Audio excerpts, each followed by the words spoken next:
So प्रत्येक उद्योग हा पॅशनने क्रिएट होतो आणि पॅशन मधून नंतर प्रॉफिट क्रिएट होतो. प्रत्येक उद्योजक मला वाटतं हा पहिल्यांदा पॅशनेटली बिझनेस सुरू करतो, पण नंतर त्याला प्रॉफिट मध्ये जाणं खूप गरजेचं आहे. What do you think? आपल्याला लॉजिक असणं गरजेचं आहे की आपल्या पॅशनच्या मार्फत किंवा आपल्या कष्टाच्या मार्फत आपल्याला जे नंबर्स अचीव्ह करायचे आहेत, प्रॉफिटेबिलिटी जी अचीव्ह करायची ती अचीव्ह होते की नाही होत. पॅशनप्रेन्युअर जो असतो ना, परफेक्शनच्या नादेला लागून नंबर्स मध्ये गडबडतो आणि म्हणून त्याची आयदर ग्रोथ होत नाही किंवा त्याला लॉस होतो. पॅशनवर खूप फोकस केला ना तर प्रॉफिट कमी होतो, पण जर फक्त प्रॉफिटवर फोकस केला तर त्याच्यातली क्रिएटिव्हिटी निघून जाते, त्यातली क्वालिटी निघून जाते, तुमचं प्रोडक्ट इम्प्रूव्ह होत नाही किंवा तुमचं कस्टमर सॅटिस्फाय होत नाही, कारण तुम्ही फक्त आता ट्रान्झॅक्शन आणि कमॉडिटी असं करून प्रॉफिटच्या मागे लागलेले आहात. बरेच उद्योजक आहेत जे स्केल नाही करू शकत आणि जर त्यांनी स्केल केलं तर ते बंद पडतात, कारण पॅशनला जग पण सन्मान करतं आणि तुम्हाला ती व्हॅल्यू मिळते. परंतु जर त्याच पॅशनला जर तुम्ही मल्टिप्लाय करायला गेलात आणि जर ते स्केलेबल नसलं तर तुमचा फायदा होण्यापेक्षा तुमचं नुकसान व्हायला सुरू होतं. Every product, every businessman is passionate, म्हणून तो बिझनेसमध्ये आला.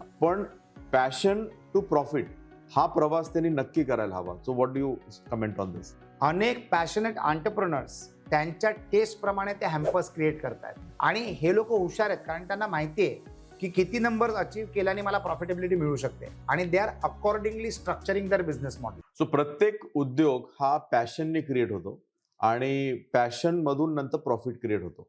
प्रत्येक उद्योजकांनी आपल्या बिझनेस बद्दल पॅशनेट असायलाच हवं, आपल्या प्रोडक्ट बद्दल पॅशनेट असायलाच हवं, आपल्या सर्व्हिस बद्दल पॅशनेट असायलाच हवं, आपण आपल्या कस्टमरला काय व्हॅल्यू देतोय त्याच्याबद्दल पॅशनेट असायला हवं, आपली क्वालिटी ऑफ द डिलिव्हरी त्याच्याबद्दल पॅशनेट असायला हवं. पण बिझनेस हा फक्त पॅशनवर चालत नाही, पॅशन मधून प्रॉफिट क्रिएट करायला हवं. तर आपला विषय आहे पॅशन आणि प्रॉफिट. तर बऱ्याचदा उद्योजक ना खूप जास्त एकाच गोष्टीवर फोकस करतात आणि पॅशनेटली काम करतात, पण प्रॉफिटचं भान असायला हवं की मी किती वेळ देतोय आणि किती लोकांना सर्व करतोय आणि किती टाइम इन्व्हेस्ट करतोय किंवा किती क्वालिटी त्याच्यामध्ये टाकतोय, रादर दॅन ह्याला मी किती स्केल करतोय आणि प्रॉफिट अर्न करतोय. जसं माझा बिझनेस हा ग्राफोलॉजी आहे आणि graphology is never a business, it was a passion, it was a hobby. तर मी पॅशनेटली ते सुरू केलं, पण नंतर आय डिसाइडेड की now it has to convert to profits. So then I segregated to I will not do graphology for everybody. मग मी फक्त उद्योजकांसाठी करतो आणि त्यांचे प्रॉब्लेम्स ग्राफोलॉजी मधून सॉल्व्ह करतो. तर प्रत्येक उद्योजक मला वाटतं हा पहिल्यांदा पॅशनेटली बिझनेस सुरू करतो, पण नंतर त्याला प्रॉफिटमध्ये जाणं खूप गरजेचं आहे. What do you think? Very valid point. आणि जे एंटरप्रेन्युअर्स पॅशनने काम करतात ना, त्यांना मी म्हणतो पॅशनप्रेन्युअर्स, नॉट एंटरप्रेन्युअर्स, पॅशनप्रेन्युअर्स. परंतु आपल्याला लॉजिक असणं गरजेचं आहे की आपल्या पॅशनच्या मार्फत किंवा आपल्या कष्टाच्या मार्फत आपल्याला जे नंबर्स अचीव्ह करायचे आहेत, प्रॉफिटेबिलिटी जी अचीव्ह करायची ती अचीव्ह होते की नाही होत. बऱ्याच वेळेला काय असतं, पॅशनप्रेन्युअर जो असतो ना, परफेक्शनच्या नादेला लागून नंबर्स मध्ये गडबडतो आणि म्हणून त्याची आयदर ग्रोथ होत नाही किंवा त्याला लॉस होतो. तर you have to become a passionpreneur, but with your conscious mind. म्हणजे माइंडफुल असलं पाहिजे की आपण प्रॉफिट किती कमवतोय. कारण सगळ्यात खरं सत्य एका उद्योगामध्ये काय असलं तर ते असतं प्रॉफिट. आणि आपली ती जिम्मेदारी असते ॲज एंटरप्रेन्युअर्स की आपल्याबरोबर निगडीत असलेल्या सगळ्या लोकांना फायदा असणं गरजेचं आहे आणि फायदा होणं गरजेचं आहे आणि त्यांची कंटिन्युअस ग्रोथ होणं गरजेचं आहे. आणि ते करण्यासाठी आपल्याला आपल्या उद्योगात चांगला प्रॉफिट अर्न करणं गरजेचं असतं. तर पॅशनप्रेन्युअर इज ग्रेट. तुमच्या प्रोडक्टमध्ये आणि तुमच्या सर्व्हिसमध्ये ते दिसून येईल, परंतु फक्त तुमचं पॅशन दिसून येणं फक्त चालणार नाही बिझनेसला. तर प्रॉफिट पण कमवून आलं पाहिजे, ग्रोथ पण झाली पाहिजे, रेव्हेन्यू देखील वाढला पाहिजे आणि तुम्ही ऑल टाइम्स ग्रोथ अचीव्ह करत गेलं पाहिजे, not only for your self but also for the people associated with you. So passionately काम करणं योग्यच आहे, पण बऱ्याच बिझनेसमध्ये काय होतं की लोकांना ना क्रिएटिव्ह अप्रोच असतो किंवा लोकांचा पॅशनेट आणि क्वालिटीवर जास्त भर असतो. म्हणजे एखादा जिम ट्रेनर असेल तर तो खूप पॅशनेटली काम करतो, पण एकाच क्लायंट बरोबर काम करतो, जेन्युइनली काम करतो, खूप चांगलं काम करतो, खूप चांगली व्हॅल्यू देतो, एकदम प्रामाणिक त्याला देतो, पण एकाच क्लायंटवर अडकून जातो. किंवा एखादा आर्टिस्ट असतो, तो आर्टिस्ट खूप पॅशनेटली काम करतो. We have one artist common, ज्यांचे आपण खूप चांगले चांगले पेंटिंग्स वापरतो. पण त्यांनी जर असं केलं की एक पेंटिंग करायला त्यांनी 6-6 महिने लावले, तर then it can't create profits. त्यामुळे किंवा एखादा मॅन्युफॅक्चरर असतो, तो त्याच्या प्रोडक्टवर इतका प्राईड अनुभवतो की आमचं प्रोडक्ट इतकं बेस्ट आहे, जगामध्ये बेस्ट आहे. पण ते स्केलेबल कसं करायचं किंवा त्यातनं प्रॉफिट कसं करायचं असं होत नाही. तर बऱ्याचदा उद्योजकांचं काय होतं की जंगल में मोर नाचा किसने देखा, म्हणजे एकच काहीतरी खूप चांगलं करतात, पॅशनेटली करतात, पण त्याच्यातनं प्रॉफिट येत नाहीये आणि प्रॉफिटमुळे खरं पॅशन टू प्रॉफिट हा प्रवास क्रिएट होणं गरजेचं आहे. तर अशी काय उदाहरण आपल्याला सांगू शकतो? M F Husain. M F Husain was a very passionate artist आणि त्यांनी पेंटिंग्स केले, परंतु he was also economically very educated, म्हणजे इन हिज माइंड. तर त्यांनी PR कंडक्ट केलं. त्यांचं PR मुळे त्यांच्या पेंटिंग्सच्या व्हॅल्यू वाढल्या आणि that became extremely profitable, एक्स्ट्रॉर्डनरीली profitable. म्हणजे आजच्या तारखेला जर आपण त्यांच्या टोटल पेंटिंगची व्हॅल्यू जर धरली तर ते हजारो कोटींमध्ये असणार. ते पेंटिंग त्यांच्याकडे किंवा त्यांच्या परिवाराकडे नसतील, अमुक असतील, परंतु ज्या लोकांनी त्या विकत घेतल्या त्यांची व्हॅल्यू देखील वाढली असेल. का? तर पॅशन MF हुसेनचं, परंतु व्हॅल्युएशन जे झालं ते त्यांच्या बायर्सचं पण व्हॅल्युएशन वाढलं. तर त्यांनी स्वतःसाठी प्रॉफिट क्रिएट केला आणि त्यांच्या कस्टमर्सचं परचेसिंग जे होतं ते देखील प्रॉफिटेबल ठरलं. तर फक्त पॅशन स्वतःसाठी ठेवून चालणार नाही, तर तुम्हाला प्रॉफिट स्वतःसाठी घडवायचा असतो आणि प्लस तुमच्या मार्फत जे तुम्ही कस्टमर घडवतायत त्यांचा देखील तुमच्याबरोबर फायदा झाला पाहिजे. तुमच्यासारखा किंवा तुमच्यापेक्षा जास्ती त्यांचा देखील फायदा झाला पाहिजे, तर त्याची व्हॅल्यू अजून वाढत जाते आणि MF हुसेननी ते करून दाखवलं. सो पॅशन आणि प्रॉफिट हे दोन्हीही गरजेचे आहेत. एक्स्ट्रीम पॅशन हा पण डेंजरस प्रकार आहे आणि एक्स्ट्रीम प्रॉफिट हा पण डेंजरस प्रकार आहे. म्हणजे जर पॅशनवर खूप फोकस केला ना तर प्रॉफिट कमी होतो, पण जर फक्त प्रॉफिटवर फोकस केला तर त्याच्यातली क्रिएटिव्हिटी निघून जाते, त्यातली क्वालिटी निघून जाते, तुमचं प्रोडक्ट इम्प्रूव्ह होत नाही किंवा तुमचं कस्टमर सॅटिस्फाय होत नाही, कारण तुम्ही फक्त आता ट्रान्झॅक्शन आणि कमॉडिटी असं करून प्रॉफिटच्या मागे लागलेले आहात. एखादा बेकर मला माहित आहे की बेकरीमध्ये ते एका 5 स्टार हॉटेलमध्ये बेकर म्हणून काम करत होते आणि त्यांनी एक स्वतःची बेकरी सुरू केली. तर बेकरी सुरू केल्यानंतर त्यांना ते 5 स्टार सारखी क्वालिटी त्यांना त्यांच्या बेकरीमध्ये द्यायची होती आणि मी जेव्हा त्यांना भेटलो तेव्हा म्हणाले की तुम्ही इतकी क्वालिटी ह्या छोट्या बेकरीमध्ये देणं म्हणजे हा स्केलेबल होऊ शकत नाही किंवा तिकडे तुम्हाला ते फ्रीडम होतं, कारण तिकडे ते ₹1000 चार्ज करायचे एका पेस्ट्रीचे. त्यामुळे तिकडे तुम्हाला तितका पॅशनेटली ती पेस्ट्री बनवणं परवडत होतं. पण इकडे तुम्ही आता एक छोटा कॅफे सुरू केलेला आहे, त्यामुळे तुमची इकडे कॉस्ट ₹200 आहे. तर 200 रिलेटेडच तुम्हाला पॅशन दाखवावं लागेल. नाहीतर फक्त पॅशन होईल आणि प्रॉफिट होणार नाही. काही लोक असे असतात की एका दिवसामध्ये मला 1000 पेस्ट्रीज विकायच्या आहेत, त्यामुळे क्वालिटी कशी असू दे, मला 1000 पेस्ट्रीज विकायच्या आहेत. म्हणजे हा फक्त प्रॉफिट फोकस झाला. त्यामुळे पॅशन आणि प्रॉफिट हे दोन्ही बॅलन्स व्हायला हवं. What do you think? 100%. कारण जर तुम्ही ते बॅलन्स नाही केलं तरी रन आउट ऑफ स्टीम, म्हणजे तुमचे पैसे संपतील पॅशनच्या चक्करमध्ये किंवा पॅशनच्या नादीला लागून.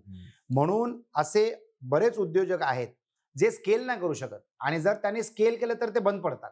का? कारण त्यांनी जे पॅशन निर्माण केले त्यांच्या कामामध्ये, त्यांच्या कार्यामध्ये, ते फायनान्शियली सपोर्ट होणं कठीण आहे. म्हणजे मल्टिपल लोकेशन्सवर इम्प्लिमेंट होणं कठीण असतं. म्हणून बऱ्याच गोष्टी अशा असतात ज्या छोट्या स्केलमध्ये असतात, हायली प्रॉफिटेबल असतात, हायली प्रॉफिटेबल. कारण पॅशनला जग पण सन्मान करतं आणि तुम्हाला ती व्हॅल्यू मिळते. परंतु जर त्याच पॅशनला जर तुम्ही मल्टिप्लाय करायला गेलात आणि जर ते स्केलेबल नसलं तर तुमचा फायदा होण्यापेक्षा तुमचं नुकसान व्हायला सुरू होतं. तर you really need to be careful की तुमचा बिझनेस हा स्केलेबल आहे का? जर आहे तर त्याच्यामध्ये पॅशनचं इंड्युसमेंट किंवा त्याचं पॅशनचं इन्व्हॉल्वमेंट किती प्रमाणात असलं पाहिजे आणि त्याची व्हॅल्यू कॅल्क्युलेशन तुम्ही कशी करू शकता. जसं तुम्ही म्हणालात की ₹1000 पेस्ट्री, आता ती ₹200 विकायची, तर त्या ₹200 प्रोपोर्शनमध्ये आणणं गरजेचं आहे. करेक्ट. तुम्हाला इन्ग्रेडियंट्स पण चेंज करावे लागतील, कारण the quality of a product is directly dependent on the cost of the ingredients also. तुम्ही महाग वस्तू बनवून, म्हणजे सोनं वापरून तुम्ही चांदीमध्ये सोनं वापरून तुम्ही चांदीच्या भावात नाही विकू शकत ना. लोक चांदीला सोन्याचं पाणी चढवतात आणि कमी दरात विकू शकतात. करेक्ट. पण तुम्ही सोनं चांदीच्या भावात नाही विकू शकत, त्याला सोन्याचाच रेट लागेल. तर you need to be very consciously aware की तुम्ही बिझनेसमध्ये तुम्हाला काय निर्माण करायचं आणि ते कसं निर्माण करायचंय. किंवा आता माझा एक मित्राचा मुलगा आहे, तो चॉकलेट्स बनवतो, अतिशय महाग चॉकलेट्स, पण त्याच्यामध्ये तुम्हाला व्हॉल्यूम नाही मिळणार. त्याच्यामध्ये तुम्हाला फक्त क्लास कस्टमर मिळेल ज्याला ती व्हॅल्यू समजते आणि तो द्यायला तयार असतो. म्हणजे एक साधारण चॉकलेट समजा जर एक ₹20 येत असेल तर ह्याचं चॉकलेट ₹200 आहे. परंतु त्या 200 रुपयाच्या लेवलचं त्याच्यामध्ये क्वालिटी पण आहे. पण can it be a mass product? No. Can it be scalable across the country? म्हणजे बरेच तो असे सेटअप्स टाकू शकतो का मॅन्युफॅक्चरिंगचे? तर नाही. तो एका ठिकाणी मॅन्युफॅक्चर करू शकतो आणि जगभरातनं तो कस्टमर किंवा भारतभरामधनं तो कस्टमर निश कस्टमर आणू शकतो, जो एक चॉकलेटचा बॉक्स 5,000 रुपयाला विकत घेऊ शकतो आणि त्याची 500 रुपयाची लॉजिस्टिक कॉस्ट बेअर करू शकतो. तर त्या हिशोबाचं ते मल्टिप्लिकेशन होऊ शकतो. परंतु it cannot be a mass product जे तुम्हाला प्रत्येक दुकानात तो उपलब्ध करून नाही देऊ शकत, कारण तसे कस्टमर्स वॉक इन कस्टमर्स किंवा रेग्युलर कस्टमर्स नसतातच. तर हे त्याला कळून चुकलेलं आहे. तर तो त्या हिशोबाने ऑपरेट करतोय. तर तो गिफ्ट बॉक्स बनवतो, म्हणजे 10,000, 15,000 हजार रुपयाचे चॉकलेटचे गिफ्ट बॉक्सेस तो बनवतो आणि ते घेणारे ऑडियन्स देखील असतं, पण ते नंबर्स लार्ज नसतात, तुम्हाला व्हॉल्यूम नाही मिळत. तर बऱ्याच वेळेला मी असं पाहिलेलं आहे की जे पॅशन प्रूनर्स असतात ना, त्याच्यामध्ये scalability becomes a very big issue. ते स्केलेबल नाही होऊ शकत unless you are a boss आणि that boss gets invested by a global company आणि then they make it in mass and preserve the quality आणि spread the distribution across the world. पण ते त्या उद्योजकांनी केलं का? नाही. तर एका कंपनीने त्यांच्यामध्ये इन्व्हेस्ट केला आणि त्याच्यामध्ये त्यांनी स्केल आणला. त्याला 25 वर्ष लागली आणि त्याला भरपूर वेळ लागला. You have to also sustain that tenure, तो पिरियड. म्हणजे ज्याला रोज खर्च करून रोज इन्कम करायची असते आणि ज्याच्यामध्ये प्रॉफिट निर्माण करायचा असतो, त्यांना ते कठीण आहे. तर बऱ्याचदा मी असं पाहिलेलं आहे की जे पॅशन प्रोनर असतात ना, त्यांची ग्रोथ लिमिटेड असते. It cannot scale up. So एक आर्टिस्ट टू बिझनेसमॅन असं ट्रान्सफॉर्मेशन आपण त्याला म्हणू शकतो, की प्रत्येक उद्योजक हा जर आर्टिस्ट सारखं काम केलं तर त्याची लिमिटेड ग्रोथ आहे. पण त्याला जर त्याच्यामधूनच त्याचं घर चालवायचं आहे, त्याच्यामधूनच त्याला वेल्थ क्रिएट करायची आहे, त्याच्यामधूनच त्याला प्रॉफिट जनरेट करायची आहे, तर कुठेतरी ते स्केलेबल करावे लागेल. आपलं एक चांगलं उदाहरण आहे की एक आर्टिस्ट आहेत, ते एक पेंटिंग बनवतात, त्याला 2-3 महिने लागतात, पण ते एक पेंटिंग सोल्ड होतं. त्याच्यानंतर त्याचं फर्स्ट कॉपी तयार होतं, म्हणजे त्याचा एक फोटोग्राफ होतो आणि तो फोटोग्राफ कॅनव्हासवर प्रिंट होतो आणि मग त्याची वेगळी एक सेल्स क्रिएट होतो. त्याच्यानंतर त्याचे मिनिएचर्स होतात आणि ते मिनिएचर्स पण तुम्ही वापरू शकता किंवा त्याचे आणखीन वेगवेगळ्या मीडियमवर ते ट्रान्सफर होतं आणि त्याचे प्रिंटिंग राईट्स वेगळे होतात. तर एक पॅशनेटली त्यांनी एक प्रोडक्ट बनवलं, पण प्रॉफिटसाठी त्यांनी त्याचे वेगवेगळे व्हर्जन्स बनवले. So that is also another way. Like आता मोठमोठ्या 5 स्टार मध्ये तुम्ही तिथे गेलात तर ते पॅशनेटली तुम्हाला सर्व करतात सगळ्या त्यांच्या डेकॉरमध्ये. पण जर तुम्हाला ते होम डिलिव्हरी हवी असेल तरी पण देतात. त्याच्यामध्ये कदाचित तो फील येणार नाही, पण that becomes a very profitable venture की I am ordering from Taj hotel आणि माझ्या घरी ते येत आहे. पण ताजमध्ये गेल्याचा तो अनुभव नाही येणार तुम्हाला, पण ती व्हॅल्यू तुम्हाला टू सर्टन एक्सटेंट तुमच्या घरी पण मिळेल. तर every product, every businessman is passionate म्हणून तो बिझनेसमध्ये आला. पण पॅशन टू प्रॉफिट हा प्रवास त्यांनी नक्की करायला हवा. So what do you comment on this? 100%. आता फॉर एक्झाम्पल हॅम्परचा बिझनेस आहे. हॅम्परचा बिझनेस एकदम मोठ्या प्रमाणात वाढत चाललेला आहे, पण एक पर्टिक्युलर कंपनी हॅम्परमध्ये मोठी होत नाहीये. अनेक पॅशनेट एंटरप्रेन्योर्स त्यांच्या टेस्ट प्रमाणे ते हॅम्पर्स क्रिएट करतात. परत स्केलेबिलिटी नाहीये, पण प्रॉफिटेबिलिटी भरपूर आहे. आणि हे लोक हुशार आहेत, कारण त्यांना माहिती आहे की किती नंबर्स अचीव्ह केल्याने मला प्रॉफिटेबिलिटी मिळू शकते आणि दे आर अकॉर्डिंगली स्ट्रक्चरिंग दर बिझनेस मॉडेल. तर हे देखील महत्वाचं आहे की तुम्ही हा प्लॅन असणं गरजेचं आहे की मला ह्याला किती मोठं करायचंय आणि किती मोठं होऊ शकतं आणि then accordingly you grow it. बऱ्याच वेळेला असं असतं की पॅशनने सुरू केलेला बिझनेस जो असतो ना, त्याच्यामध्ये एक उद्योजक येतो आणि तो त्याच्यामध्ये इन्व्हेस्टमेंट्स करून त्याचं इन्फ्रास्ट्रक्चर, स्ट्रॅटेजिक इन्व्हेस्टर येतो आणि तो त्या पॅशनला मल्टिप्लाय करू शकतो किंवा ग्रो करू शकतो. For example Theobroma was a small pastry store once upon a time. आज ते फॅक्टरी आहे आणि त्यांचे हंड्रेड्स ऑफ स्टोर्स आहेत आणि हंड्रेड्स ऑफ क्रोर्सचं त्यांचं व्हॅल्युएशन झालंय. तर त्यांनी काय केलं, फूडला एका सर्व्हिस मधनं कमोडिटीमध्ये क्रिएट केलं. They transfer that into a product. म्हणजे instead of operating a restaurant, they operated stores which have readymade products, food products, आणि त्याचं डिस्ट्रीब्युशन त्यांनी देशभरात केलं, ज्याच्यामुळे त्यांची व्हॅल्युएशन मल्टिप्लाय झाली. तर अशा पद्धतीने सुद्धा तुम्ही ते करू शकता. तर हा बिझनेस देखील एका छोट्याशा सेटअपमध्ये ॲज अ पॅशन म्हणून ते सुरू झालेलं आणि नंतर ते पसरलं आणि मोठं झालं आणि त्याची व्हॅल्युएशन देखील मल्टिप्लाय झाली. तर ॲज अ एंटरप्रेन्योर तुम्हाला जर तुमचं पॅशन परस्यू करायचं असेल तर तुम्ही त्याला किती स्केलेबल करू शकता त्याचा तुम्ही अभ्यास करा, किंवा तुम्ही अशा कुठच्या स्ट्रॅटेजिक इन्व्हेस्टरला ऑनबोर्ड आणू शकता ज्याच्यामुळे हे मल्टिप्लाय होऊ शकतं किंवा स्केल होऊ शकतं आणि त्याच्यामध्ये तुम्ही चुकणार नाही, याचं तुम्ही प्लॅनिंग करा. बऱ्याच वेळेला असं होतं की जे पॅशन प्रोनर असतात ना, ते एका मनी इन्व्हेस्टरला आणतात. एक तुम्हाला सिंपल फॉर्म्युला सांगतो. जे पण पॅशन प्रोनर्स असतात त्यांचा निश ऑडियन्स असतो, आणि हा निश ऑडियन्स आहे ना हमखास पैसेवाला असतो. समजलं का? फॉर एक्झाम्पल तुम्हाला एक्झाम्पल देतो. एखादा तुम्ही जिमच्या कोचचं एक्झाम्पल दिलं, तर जिम मध्ये जो कोच असतो, जो पर्सनल ट्रेनर असतो ना, तो एक्सलंट असतो त्याच्या कामामध्ये, त्याच्या कोचिंगमध्ये, आणि त्याचे समजा 10 प्रायव्हेट क्लायंट्स आहेत. त्याच्यातनं 2 क्लायंट्स असे त्याला म्हणतात की बाबा तू स्वतःच जिम टाक, आम्ही त्याला पैसे देऊ, आम्ही त्याच्यामध्ये पैसे लावू, बरोबर आहे. आणि तो जातो आणि तसं तो करतो. माझ्या कम्प्युटर क्लासेसच्या जमान्यामध्ये पण असं व्हायचं. जो माझा सगळ्यात अतिउत्कृष्ट फॅकल्टी असायचा, तर एखादा स्टुडंट त्याला सांगायचा की एक इन्स्टिट्यूट टाकायला 50 लाख रुपये लागतात, तर ते 50 लाख रुपये मी लावतो आणि तू ते इन्स्टिट्यूट चालू कर सेपरेट ब्रँडने. परंतु हा सक्सेसफुल होऊ शकतो का असा माणूस? म्हणजे 10 मधनं 9 वेळा अशी लोक फेल होतात, फक्त एकदाच तो एक एक्सेप्शन बनू शकतो. तर असे बरेच जिम सुरू झाले, असे बरेच कम्प्युटर क्लासेस त्या काळात सुरू झालेले जे बंद पडले. कोणीतरी इन्व्हेस्ट केलं, कारण त्या व्यक्तीचं कोचिंगमध्ये पॅशन होतं, पण बिझनेस चालवण्याची क्षमता होती का, केपेबिलिटी आणि कॅपॅसिटी होती का, तर ते नव्हतं.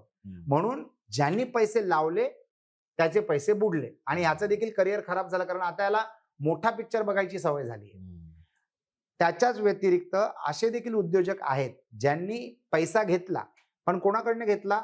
एका स्ट्रॅटेजिक इन्व्हेस्टरकडनं घेतला. म्हणजे या व्यक्तीचं पॅशन आणि स्ट्रॅटेजिक इन्व्हेस्टरची बुद्धी किंवा रिसोर्सेस अलॉंग विथ मनी, हे जेव्हा कॉम्बिनेशन जुडलं ना, तेव्हा ते पॅशन प्रोनरचा बिझनेस मोठा झाला, मल्टिप्लाय झाला आणि व्हॅल्युएबल झाला. तर जर तुम्ही पॅशन प्रोनर आहात आणि जर तुम्हाला स्केलेबल व्हायचं असेल, तर तुम्ही स्केलेबल होऊ शकता का, पहिला याचा अभ्यास करा. त्याच्यानंतर स्केलेबल होण्यासाठी तुम्हाला काय लागणार आहे? पैसा. हा पैसा तुम्हाला कोणाचा पाहिजे? फक्त मनी इन्व्हेस्टर पाहिजे का स्ट्रॅटेजिक इन्व्हेस्टर पाहिजे, याचा विचार करा, आणि त्याच्यानंतरच निर्णय घेऊन पुढचा पाऊल टाका. Then it will be a very successful model. बरेच आर्टिस्ट जे मल्टिप्लाय झाले, आजच्या तारखेला मनीष मल्होत्रा, याच्यामध्ये अंबानी परिवाराने इन्व्हेस्ट केलं तर ते स्केलेबल झाले.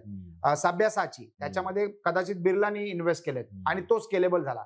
म्हणजे हे पॅशन प्रोनर्स आहेत, त्यांचं पॅशन त्यांच्या कामामध्ये दिसून येतं, म्हणून त्यांचं एक एक लेंगा 5 लाखापासून ते 50 लाखापर्यंत किंवा 5 कोटीपर्यंत पण बनतं. असे घेणारे कस्टमर्स किती आहेत? मग त्यांना जर स्केल करायचं असेल तर ते त्यांच्या क्षमतेवर स्केल नाही होऊ शकत.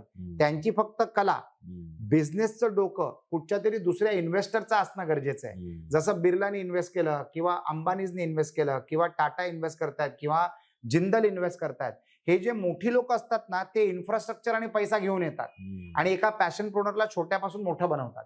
तर जर तुम्ही उद्योजक आहात आणि जर तुम्हाला स्केल व्हायचं असेल, तर तुम्हाला देखील कोणतरी स्ट्रॅटेजिक इन्व्हेस्टर लागेल जो तुम्हाला मोठं बनवू शकतो. आज ई कॉमर्सचा जमाना आहे, पण ई कॉमर्समध्ये भरपूर पैसा जाळावा लागतो ऑनलाईनवर कस्टमर अक्वायर करण्यासाठी.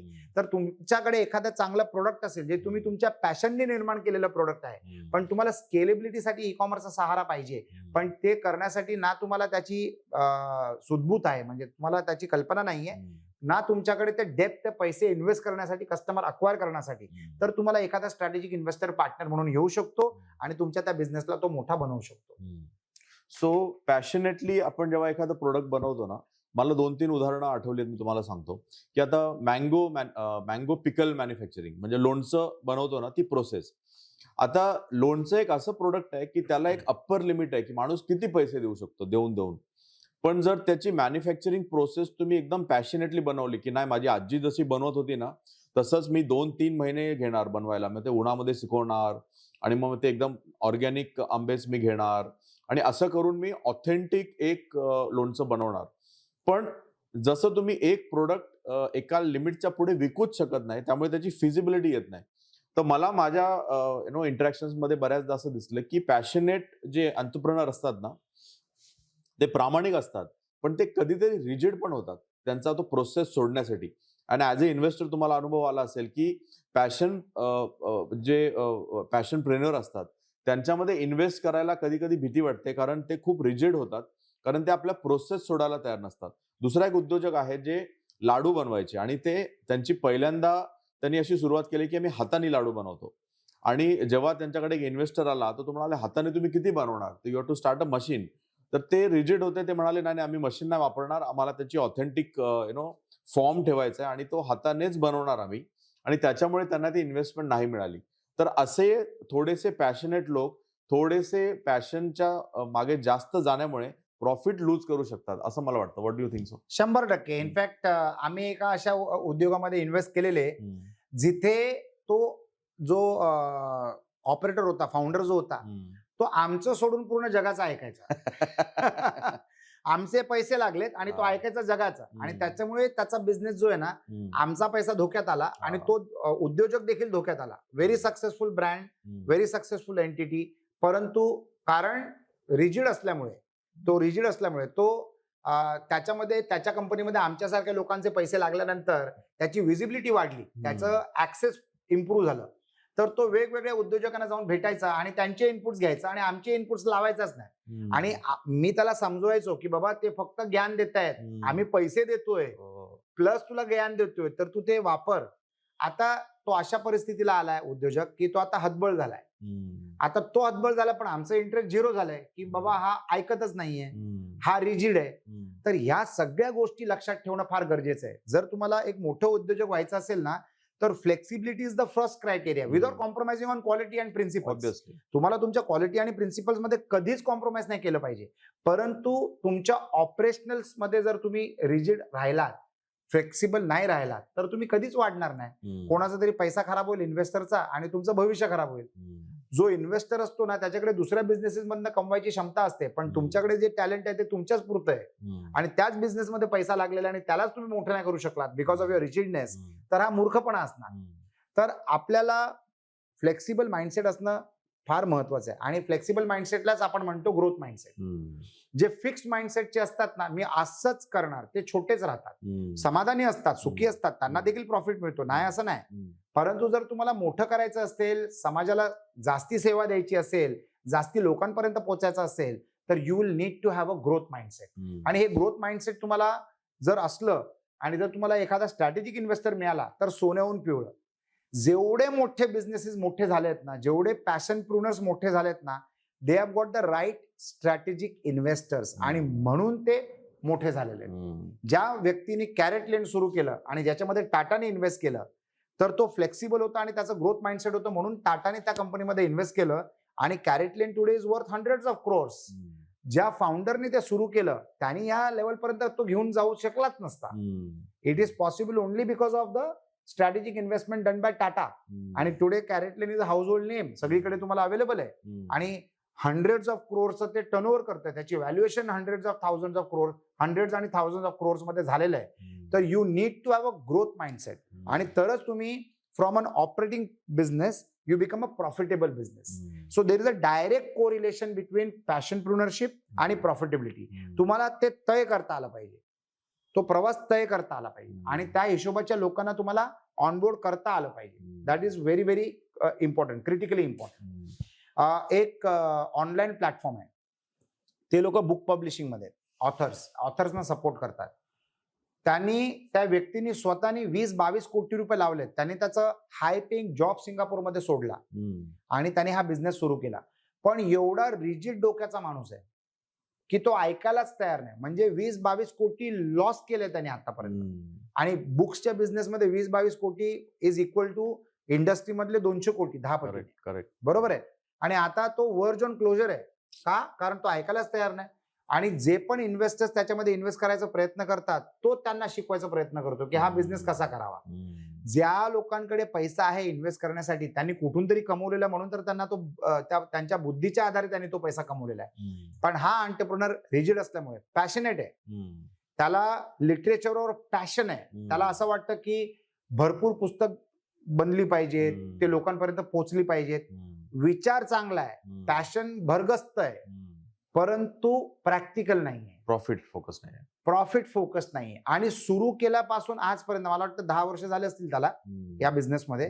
10व्या वर्षीमध्ये सुद्धा तो लॉसच करतोय. पहिल्या वर्षामध्ये सुद्धा त्याने लॉसच केलेला आणि आजही तो लॉसच करतोय. तर त्याचं कारण काय? कारण त्याला पॅशन आणि प्रॉफिट याच्यामध्ये आपण त्या दोन्ही शब्दांना जोडून कसं आणायचं हेच समजलं नाही, आजपर्यंत समजलं नाही, 10 वर्षानंतर पण समजलं नाही. त्याच्या क्षेत्रामध्ये he was an investment banker. वर्षाला कोटी रुपये कमवायचा तो, मल्टिपल क्रोर्स तो कमवायचा. म्हणजे बुद्धिवान व्यक्ती, असं नाही की बुद्धू आहे, बुद्धिवान आहे. परंतु जेव्हा त्याने त्याचं पॅशन परस्यू केलं तर त्याचा फोकस पॅशनवर एवढं आहे की त्याला प्रॉफिट कधी दिसलंच नाही, सापडलंच नाही. आणि ज्या पद्धतीने तो चालतोय या पद्धतीमध्ये त्याला ते कधी होणार पण नाही. प्रॉफिट आणि पॅशनचं बॅलन्स करणं गरजेचं मला वाटतं. ते त्याला आलंच नाही आणि येऊ पण नाही शकणार. परत तो जॉब करेल कुठेतरी आता. कारण तुमच्या भविष्याची दोर आहे ना ही तुमच्या हातात असते. आणि जर ते तुम्हाला नीट मॅनेज करता नाही आले ना तर दोषी पण तुम्हीच आहात ना. एक मला असं वाटतं की पॅशनेटली पण बरेच बिझनेस मोठे करता येतात, पण त्याचा ना पर प्रोडक्ट कॉस्ट जास्त असायला हवी. म्हणजे पेंटिंग, एक पेंटिंग तुम्ही करा, एक महिना करा, 2 महिने करा, 3 करा, पण ती करोडो जाऊ शकते. हल्ली आणखीन एक लक्झरी प्रोडक्ट जे खूप महाग असतं आणि ते खूप पॅशनेटली लोक करतात, that is handmade wrist watches. बरोबर आहे. You know, handmade wrist watches खूप मॅसिव्ह प्रोडक्शन नाही करू शकत, पण त्याचे लोक 10-10 करोड रुपये देऊ शकतात एका घड्याळाचे. यु नो, तर तुमचं प्रोडक्ट असं आहे का की ज्याची कॉस्ट करोडोमध्ये जाऊ शकते, then you can actually right do the business passionately. म्हणजे एक पुस्तक असं की तुम्ही इतकं पॅशनेटली करा की लोक त्याचे 1 करोड रुपये देतील पुस्तकाचे, विच इज नॉट पॉसिबल. जर आपल्या प्रोडक्टची कॉस्ट जर प्रीमियम होऊ शकत नाही तर त्या बिझनेसमध्ये पॅशन आणि प्रॉफिट याचा बॅलन्स असणं गरजेचं आहे. पण जर प्रोडक्ट असं आहे की मी ते handmade colour, like virtue mobile, you know, handmade केला जातो तो, आणि त्याच्यामध्ये जो माणूस बनवतो त्याची सिग्नेचर असते, आणि म्हणून त्याची किंमत अशी आहे की ज्याच्यामध्ये 4-5 आयफोन येतील इतकी त्याची कॉस्ट आहे. तर मला वाटतं बिझनेस चूज करताना आपण करायला हवं की ह्या बिझनेसमध्ये मी पॅशनेटली करून त्याची कॉस्ट मी जर हाय करू शकलो तरच तो बिझनेस पॅशनेटली करावा, नाहीतर तो पॅशनेट आणि प्रॉफिट याचा बॅलन्स करून करावा. व्हर्ट्यूचं तुम्हाला मी उदाहरण सांगतो. जो क्रिएटर होता, he was the founder of Nokia. परंतु त्यांनी त्या प्रोडक्टमध्ये एवढं पॅशन टाकलं आणि हे मोबाईल 2.5 लाखापासून ते 3 कोटीपर्यंतचा मोबाईल फोनची कॉस्ट सांगतोय मी. त्या कंपनीला बंद होऊन मला वाटतं 5-7 वर्ष झालेले आहेत. ऑलरेडी ती कंपनी बंद झाली, कारण त्यांना तेवढे नंबर्स नाही मिळाले ज्याच्यामध्ये तो त्याच्या पॅशनला परस्यू करू शकला. प्रत्येक मोबाईलमध्ये युनिक फीचर्स होते. म्हणजे तो मेटलचा फोन असायचा. त्या मेटलच्या फोनमध्ये जे वर्ल्ड मधले सगळ्यात टॉप मटेरियल्स होते ते तो वापरायचा. म्हणजे एरोप्लेनचं मटेरियल वापरायचा, ज्याच्याने एरोप्लेन बनतं ते मेटल तो वापरायचा. प्रत्येक बटनच्या खाली खरा रुबी असायचा. म्हणजे प्रत्येक बटन लाखो क्लिक्स झेलू शकेल असे ते बटन होते. त्याच्यावर जे लेदर असायचं, समजा जर एखाद्या वर्टू फोनवर लेदर असायचं तर ते फेरारीचं लेदर असायचं. त्याच्यावर जो इयरफोन होता, इयरपीस, ते इयरपीसचं सेरामिक होतं, ते सेरामिक राडोचं सेरामिक होतं. त्याच्या फोनवरची जी काच होती ती रोलेक्सची काच होती. अशा सगळ्या प्रोडक्ट्सना एकत्रित आणून त्यांनी वर्टू नावाचा फोन क्रिएट केलेला. त्याच्या बाजूला एक बटन होतं, त्या बटनला आपण म्हणायचो कॉन्शियर्ज बटन. ते कॉन्शियर्ज बटन जर मी दाबलं तर हेल्पलाईनवर एखादी अशी व्यक्ती यायची जी तुमच्या ज्या गरजा असतील त्या ती पूर्ण करून द्यायची. म्हणजे ऑफकोर्स त्याचं पेमेंट तुम्ही करायचं क्रेडिट कार्डनी. समजा जर मी एअरपोर्टवर आहे, माझी फ्लाईट मिस झाली आणि मला ताबडतोब दुसऱ्या फ्लाईटचं तिकीट बुक करायचं आहे तर ते करून देतील. मला प्रायव्हेट जेट पाहिजे असेल एखाद्या एअरपोर्टवर तर आणून देतील. मला इटलीमध्ये एक जोडी बुटं पाहिजे जे फक्त इटलीच्या एका पर्टिक्युलर दुकानात असतील तर ते डिलिव्हर करून देतील आपल्याकडे. सगळ्यांची कॉस्ट तुम्हाला सेपरेटली पे करायची. तर you are getting premium services, helpline, concierge services. तो एक जमाना होता, कारण वर्टू साधारणतः 2001-2002 मध्ये फार पॉप्युलर झालेला. सगळे इंडस्ट्रियलिस्टच्या हातात तुम्हाला वर्टू फोन दिसायचा. तर तो फोन सुद्धा जरी त्याला एवढा मोठ्या फाउंडरचं बॅकिंग होतं तरी ती कंपनी बंद पडली. There is no Vertu today. वर्टूचे फोन अवेलेबल आहेत अजूनही, आणि इट इज टाइमलेस. म्हणजे it has become an asset. That phone is become an asset. It is a masterpiece. आणि प्रत्येक फोनमध्ये बॅटरी ओपन केल्यानंतर तिथे ज्या व्यक्तीने तो फोन स्वतःच्या हाताने असेंबल केलाय त्याची सिग्नेचर आहे. परंतु त्या फाउंडरला प्रॉफिट नाही सापडलं. He found the product but he fail to find the profit. आणि ती कंपनी बंद पडली. तर असे अनेक उद्योजक आहेत. आयदर यू डोंट स्केल आणि त्या प्रॉफिटमध्ये तुम्ही खुश राहा, किंवा जर तुम्हाला स्केल व्हायचा असेल तर तुम्ही अशा एका स्ट्रॅटेजिक इन्व्हेस्टरला ऑनबोर्ड करा ज्याच्या स्ट्रॅटेजीजला तुम्ही होकार देऊन मान्य करणार, इम्प्लिमेंट करणार आणि स्वतःसाठी प्रॉफिट कमवणार आणि स्ट्रॅटेजिक इन्व्हेस्टरसाठी सुद्धा ते प्रॉफिट कमवून मिळणार. Fantastic. I think it is the most सगळ्यात महत्त्वाचा विषय आहे की पॅशन आणि प्रॉफिटचा बॅलन्स. पॅशन असायलाच हवं, तरच बिझनेस वाढतो आणि प्रॉफिट असायलाच हवं आणि प्रॉफिट पण पूर्णपणे प्रॉफिट पण नको आणि पूर्णपणे पॅशन पण नको, असा त्याचा एक मध्यांतर आपल्याला कुठेतरी मध्य गाठावं लागेल. तर हा कॉन्टेंट जर तुम्हाला आवडत असेल तर प्लीज लाईक करा, शेअर करा, आमच्या यूट्यूब चॅनलला फॉलो करा आणि कमेंटमध्ये सांगा की तुम्ही तुमचं पॅशन आणि प्रॉफिट हे कसं बॅलन्स करताय, म्हणजे आमच्या बाकीच्या व्ह्युअर्सना पण त्याचा फायदा होईल. जर तुमच्या बिझनेसमध्ये कुठच्या तरी स्ट्रॅटेजिक इन्व्हेस्टरला जर तुम्ही आणलं असेल, तर त्या स्ट्रॅटेजिक इन्व्हेस्टरने तुमच्या बिझनेसमध्ये काय बदल आणला, काय बदल घडवून आणला, हे जर तुम्ही शेअर केलं तर आमच्या सगळ्यांना ते चांगलं इन्फॉर्मेशन आणि नॉलेज असेल आणि त्याचा लाभ सगळ्याच ऑडियन्सला मिळू शकतो. Please like, comment and share this content. Thank you so much. Thank you so much. I work with and for Konark Cancer Foundation. It's a foundation which takes care of cancer patients. If you know anyone suffering with cancer, then we at Konark Cancer Foundation can connect the person with the right resources and facilities to ensure that the right time, right treatment reaches the patient. Whether it is connecting the resources or providing resources to the cancer patient, we do it all. It also includes support for accommodation in the city of Mumbai. We are associated and connected and networked with the right resources, the right doctors, and the right hospitals. We can bring all of this on a table to you so that it is convenience for you. Whether it is guidance, whether it is medical support, or whether it is operating procedures, our team facilitates every activity required for the patient and the support required for the family. We also connect you to the right NGOs and donors to ensure that you also get financial support and aid to whatever extent possible to ensure that the treatment happens and the life is saved. If you know of anyone who is suffering with cancer, please connect with us. The details are mentioned in the content below. Konark Cancer Foundation is an NGO. It's a not-for-profit organization, and we have lots of volunteers which support this good deed. So get in touch with us and help us to save lives. You too can be a part of this movement. Konark Cancer Foundation. Thank you so much.